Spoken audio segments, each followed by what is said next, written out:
Hi friends, இப்போ நம்ம பாக்கியலட்சுமி பார்க்க போகிறோம். பாக்கியலட்சுமியில் நம்ம பாக்கியா கிச்சனில் நின்றுட்டு மெய் மறந்து யோசிச்சுட்டு இருக்காங்க. என்னம்மா மெய் மறந்து யோசிச்சுட்டு இருக்கா, ஏமா இப்படி பண்ணுற அப்படின்னு சொல்லிட்டு கேட்டால், அரை மணி நேரமாக கேட்டேன், எனக்கே பதில் சொல்ல, உனக்கு எப்படிப்பா பதில் சொல்லுவாங்கன்னு சொல்கிறாங்க.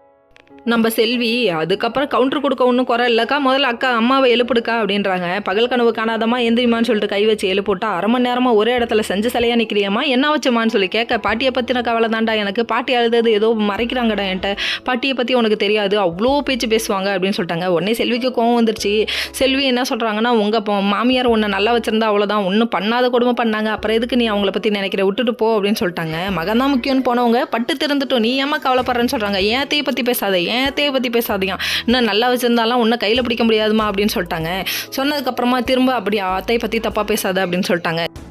சரி, நீ பொறுப்பான மருமக தாம்மா, விட்டுட்டு போமா அப்படின்னு சொல்லிட்டாங்க.